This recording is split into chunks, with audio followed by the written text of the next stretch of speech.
সালাম এবং শুভেচ্ছা সবাইকে। বন্ধুগণ, আপনারা ইতিমধ্যে জানেন বর্তমান সরকারের প্রধান উপদেষ্টা ডক্টর মোহাম্মদ ইউনূস এবং বিএনপির ভাইস চেয়ারম্যান জনাব তারেক রহমান লন্ডনে তারা মুখোমুখি একটি বৈঠকে মিলিত হয়েছে। তো মূলত বৈঠকে তাদের মধ্যে কি আলাপ আলোচনা হতে পারে এবং বৈঠকের কি উদ্দেশ্য এবং আগামী বাংলাদেশে এই বৈঠকের কি গুরুত্ব আছে, কি প্রভাব পড়তে পারে, সেই বিষয়গুলি নিয়ে কথা বলবো। তো যাই হোক, যদি শুরুর দিকে আসি, যে আপনারা জানেন যে 5 আগস্ট আওয়ামী লীগ সরকারের পতনের পরে ডক্টর মোহাম্মদ ইউনূস দায়িত্বভার গ্রহণ করেন এবং দায়িত্ব নিয়ে তিনি যে জাতির উদ্দেশ্যে যে ভাষণ দেন এবং মিডিয়াতে যিনি যেভাবে কথা বলেন, মূলত তিনি বলেন যে ছাত্ররাই মূলত তার হচ্ছে নিয়োগকর্তা। অন্যদিকে আমরা সবাই জানি যে এই যে আন্দোলনটি ছিল 5 আগস্টে, যে সশস্ত্র যে একটি আন্দোলন ছিল বিপ্লবের নামে, সেখানে তারেক রহমান এবং তারেক রহমানের নির্দেশনা বলেন এবং বিএনপি যে নেতা কর্মী বলেন তাদের প্রত্যক্ষ অংশগ্রহণ বলেন, রসদ সরবরাহ বলেন, টাকা পয়সা, বাড়ি ঘর ঠিক করে দেওয়া, বাড়ি ভাড়া দেওয়া, সবকিছুই কিন্তু বিএনপির ছিল। তো তারপরও ডক্টর মোহাম্মদ ইউনূস যেটা 10 মাসে আমরা দেখেছি যে এই বিষয়গুলি নিয়ে আসলে ওইভাবে গুরুত্ব পায়নি। তার কাছে বিষয়টি এমন ছিল যে ছাত্ররাই মূলত হচ্ছে এই আন্দোলনের নেপথ্য নায়ক এবং তাদের ভূমিকার কারণে আওয়ামী লীগের পতন হয়েছে এবং ডক্টর মোহাম্মদ ইউনূস তিনি ক্ষমতার মসনদে বসতে পেরেছেন। এটা হচ্ছে ডক্টর ইউনূসের যে বিষয়টি ছিল। আর তারেক রহমানের পক্ষান্তরে যে বিষয়টি ছিল, তিনি ইতিমধ্যে বেশ কিছু মামলা ছিল, মামলা রায় ছিল, সেই মামলাগুলোতে ডক্টর ইউনূস যত দ্রুত তিনি খালাস পেয়েছেন, তারেক রহমান অতটা দ্রুত তিনি খালাস পাননি।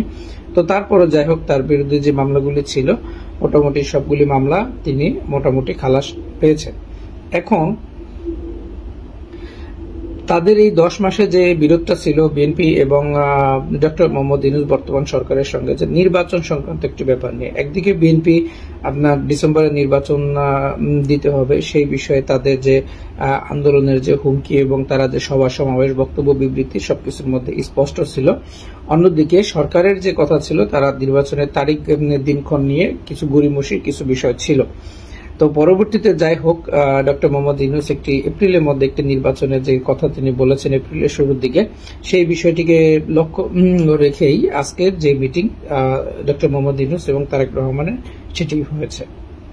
তো ইতিমধ্যে আপনারা জানেন যে ওইখানে একটি সম্ভাব্য যে একটা তারিখ, সেটা বলার চেষ্টা করা হয়েছে যে ফেব্রুয়ারির মধ্যে, রোজার আগে বাংলাদেশের জাতীয় সংসদ নির্বাচন, সেটি তারেক রহমান তিনি বলার চেষ্টা করেছেন। পক্ষান্তরে ডক্টর মোহাম্মদ ইউনূসের দিক থেকে একই কথা বলা হয়েছে যে এটা যদি বিচার প্রক্রিয়া এবং অন্যান্য কিছু সংস্কার এগুলো যদি করে ফেলা যায় তাহলে ফেব্রুয়ারির মধ্যে নির্বাচন দেওয়া সম্ভব। কিন্তু তিনি কিন্তু বলেননি যে ফেব্রুয়ারি মাঝে কিংবা রোজার আগে নির্বাচন হবেই।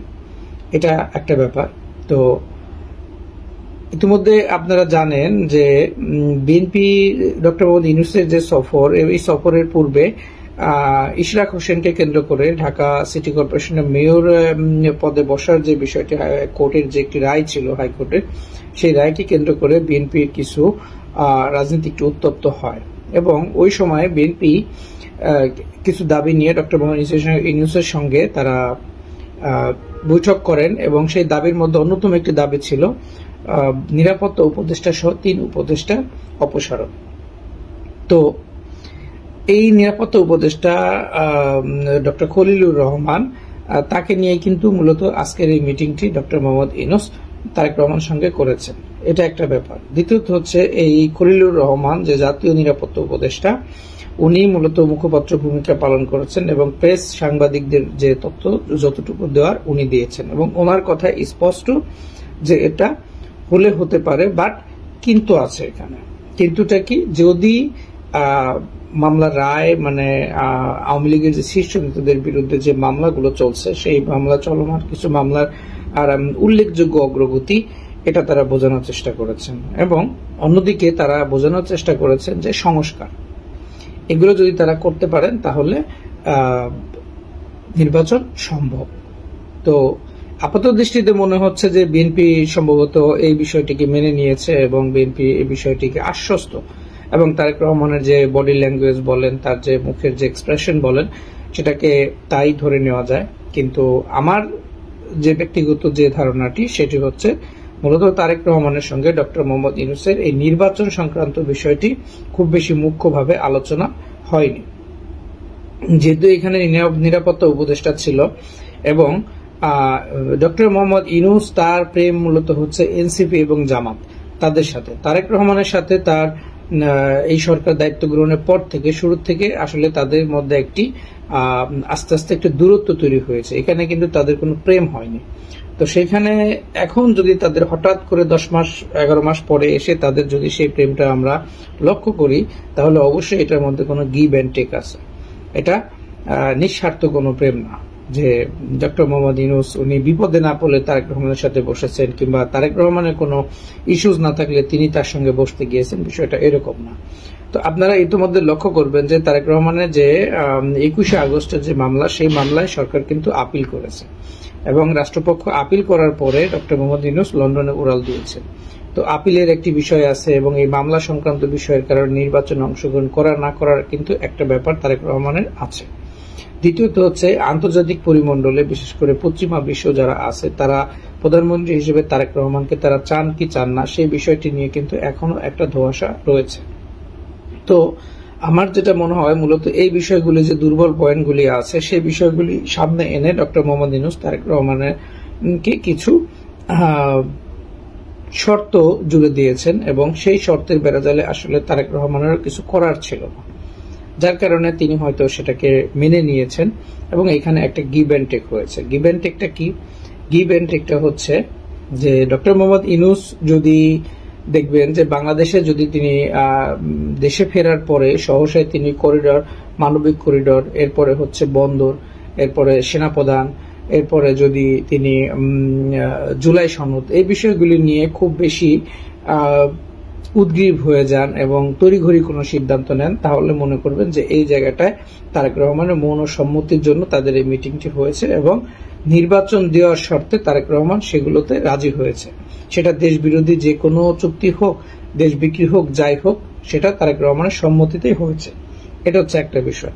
আরেকটি বিষয় হচ্ছে ডক্টর মোহাম্মদ ইউনূস আসার আগামী 1-2 মাসের মধ্যে যদি তারেক রহমান বাংলাদেশে ফিরে আসে, তাহলে আমরা ধরে নিতে পারি যে হয়তো ফেব্রুয়ারি মার্চের মধ্যে বাংলাদেশে নির্বাচন হবে। কিন্তু তারেক রহমানের ফেরা যদি বিলম্ব হয়, তাহলে বুঝে নিতে হবে যে নির্বাচন এখনো অনিশ্চয়তার মধ্যে আছে। এটা 2 মাস 6 মাস নয়, এটা 2 বছর 4 বছরও হতে পারে। এটা হচ্ছে আমার ব্যক্তিগত যে ধারণা, আমি সেখান থেকেই বলছি। এরপরে যদি আপনারা চিন্তা করেন যে যদি ফেব্রুয়ারির মধ্যে নির্বাচন হয়, সেক্ষেত্রে ডক্টর মোহাম্মদ ইউনূস উনি তো মূলত যেহেতু উনি নোবেল লরিয়েট এবং পশ্চিমাদের ব্যাপক একটা ইনভেস্টমেন্ট তার উপরে আছে এবং একটি মেটিকুলাস ডিজাইনের মাধ্যমে, আমেরিকার অনুদানের মাধ্যমে যেহেতু এই সরকারটি একটি সশস্ত্র আন্দোলনের মাধ্যমে ক্ষমতায় এসেছে অবৈধ পন্থায়, তো কাজেই তার পিছনে যে কারিগর, বিশেষ করে জাতিসংঘ বলেন এবং পশ্চিমা যে শক্তিগুলো বলেন, আমেরিকা বলেন, এদের তাকে দিয়ে যে কাজগুলো বাস্তবায়ন করার, সেই কাজগুলো হয়তোবা আপনার তারেক রহমানের তিনি আসলে সেগুলো কিভাবে কি করবেন না করবেন সেই বিষয়গুলো নিয়ে তাদের একটি খোলামেলা আলোচনা এখানে হয়েছে এবং এই আলোচনাটা হবে বিধায় এখানে জাতীয় নিরাপত্তা উপদেষ্টাকে সাথে ডক্টর মোহাম্মদ ইউনূস নিয়ে গিয়েছেন। কারণ যেহেতু তার একটি রাষ্ট্রীয় সফর ছিল লন্ডনে এবং রাষ্ট্রীয় সফরে মূলত হচ্ছে বাংলাদেশের পররাষ্ট্র মন্ত্রণালয়ের যে পররাষ্ট্র উপদেষ্টা বলেন, সচিব বলেন, পররাষ্ট্র মন্ত্রণালয় রিলেটেড তার সফরসঙ্গী হওয়ার কথা ছিল, কিন্তু সেইখানে দেখা গিয়েছে তার একজাক্ট প্রেস সচিব গিয়েছেন, যাদের কাজ হচ্ছে তার যে কর্মসূচি থাকবে সেগুলোকে মিডিয়াকে জানানো, পাশাপাশি নিরাপত্তা উপদেষ্টাকে তিনি নিয়ে গিয়েছেন। এবং এটা যদি রাজনৈতিক কোনো বৈঠক হতো তাহলে হয়তো আসিফ নজরুল সেখানে থাকতে পারতেন, যেহেতু আইন উপদেষ্টা ডক্টর আসিফ নজরুলও সেখানে নেই এবং নিরাপত্তা উপদেষ্টা সার্বক্ষণিক তিনি লাইমলাইটে আছেন। তার মানে হচ্ছে এখানে বিদেশিদের যে সেই যে চিরচির যে এজেন্ডাগুলো যেগুলো নিয়ে বাংলাদেশ হুমকিতে আছে, বাংলাদেশের জনগণ যেগুলো নিয়ে উদ্বেগ উৎকণ্ঠার মধ্যে আছে, মূলত সেই বিষয়ের একটি সুরাহার জন্য হচ্ছে এই মিটিং এ একটি ব্যাপক এবং খোলামেলা আলোচনা হয়েছে, এটা একটা স্পষ্ট বিষয়। এরপরে যদি আপনারা চিন্তা করেন যে ডক্টর মোহাম্মদ ইউনূস উনি গত 10 মাসে বিভিন্ন ব্যবসায়িক যে উনি ওনার 600 কোটি টাকা সুদ মওকুফ করেছেন, গ্রামীণ ব্যাংকের 2029 সাল পর্যন্ত আপনার ট্যাক্স মওকুফ করে দিয়েছেন এবং বিভিন্ন ব্যবসা প্রতিষ্ঠানের লাইসেন্স তিনি নিয়েছেন, গ্রামীণ রিক্রুটিং এজেন্সি তিনি নিয়েছেন, এরপরে হচ্ছে গ্রামীণ ওয়ালেট, গ্রামীণ ইউনিভার্সিটি সহ এই যে ব্যবসায়িক যে সুযোগ সুবিধা নিয়েছেন, এগুলো মূলত তিনি যে চেয়ারে বসেছেন, এই চেয়ারে বসার এবং এটাকে আমরা যদি ধরে নেই তাহলে এটাও একটা ক্ষমতার অপব্যবহার এবং এটাও একটা দুর্নীতি।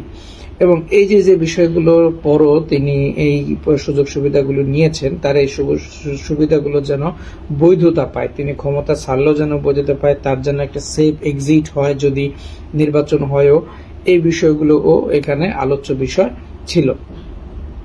এবং সর্বোপরি যে আলোচনার যে বিষয়টিতে ছিল সেটি হচ্ছে বাংলাদেশে যে সর্ববৃহৎ রাজনৈতিক দল বাংলাদেশ আওয়ামী লীগ, যাদের এখনো 40 থেকে 42% জনগণের যে সমর্থন, তাদেরকে বাদ দিয়ে বাংলাদেশে একটি নির্বাচন করা। এখন প্রশ্ন হচ্ছে বাংলাদেশ আওয়ামী লীগেরও তো তারা যেহেতু মুক্তিযুদ্ধের নেতৃত্ব দানকারী একটি দল এবং বাংলাদেশের সর্ববৃহৎ একটি রাজনৈতিক দল এবং একাধিকবার তারা এই দেশ পরিচালনা করেছেন, তো কাজে দেশে এবং দেশের বাইরে তাদের যথেষ্ট বন্ধু রয়েছে এবং সেই বন্ধু মহলের যে চেষ্টা থাকবে এবং আগামী রাজনীতিতে বাংলাদেশ আওয়ামী লীগকে বাদ দিয়ে ডক্টর মোহাম্মদ ইউনূস আসলে কতটুকু নির্বাচন করতে পারবে কি পারবে না সেটা কিন্তু একটি সন্দেহ। এরপরে হচ্ছে বাংলাদেশ আওয়ামী লীগ যদি নির্বাচনে অংশগ্রহণ করে সেই ক্ষেত্রে এই বিএনপি, এনসিপি, জামাত এদের অবস্থান কি হতে পারে, এটা কিন্তু একটা ব্যাপার।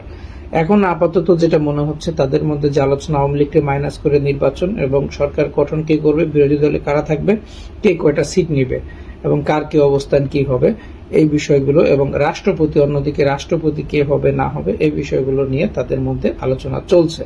তো এগুলো যদি মোটামুটি অর্থে যদি আপনারা বলেন যে বিএনপির যে এক দফা এক দাবি ছিল যে বাংলাদেশে সুষ্ঠু নির্বাচন এবং অবাধ নিরপেক্ষ এবং সুষ্ঠু নির্বাচন, গণতান্ত্রিক ধারা অব্যাহত রাখার যে কর্মসূচি গত 16 বছরে আমরা দেখেছি, যার কারণে বিএনপি বিভিন্ন নির্বাচনে পর্যন্ত তারা অংশগ্রহণ করেনি, এই জায়গাটায় যদি আমরা চিন্তা করি তাহলে কিন্তু নৈতিকভাবে বিএনপির অবক্ষয় হয়েছে। কারণ তারা যেটা বিরোধী দলে থাকা অবস্থায় বলেছিল, এখন কিন্তু তারা সেই একই পথে হাঁটছে।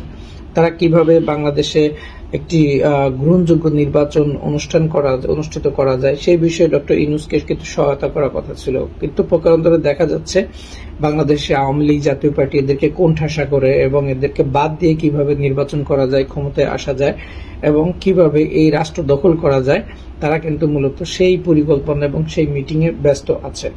তো সেই বিষয়টি আসলে জনগণ কি চাচ্ছে না চাচ্ছে, তারা কতটুকু বিবেচনা করছে, জনগণ তাদের এই সিদ্ধান্তটাকে কতটুকু গ্রহণ করবে, বহির্বিশ্ব তাদের এই সিদ্ধান্তটাকে কতটুকু গ্রহণ করবে, এই বিষয়গুলো নিয়ে কিন্তু তাদের মধ্যে আসলে কোনো আলাপ আলোচনা হচ্ছে না।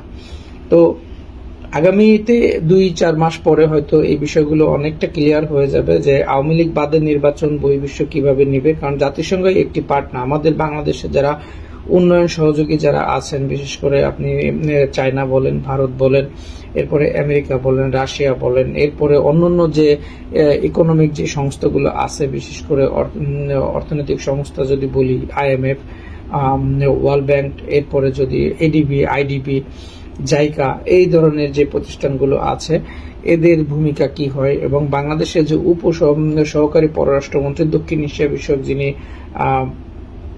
নিয়োগ পেতে যাচ্ছেন, তাকে কি এজেন্ডা ডোনাল্ড ট্রাম্প দিয়ে দেন এবং তিনি বাংলাদেশে সফরে আসবেন কি ভারত সফরে যাবেন এবং তারা কি নির্বাচন দেখতে চাচ্ছে, এগুলোর উপরে। কাজে আপাতত এখনো আমাদের উপসংহার বলার মতো কোনো পরিবেশ এখনো আসেনি। আগামীতে দেখা যাক কি হয় এবং সবাই আজকে এই পর্যন্তই। ভালো থাকবেন, সবাই সুস্থ থাকবেন, দোয়া রাখবেন। আসসালামু আলাইকুম।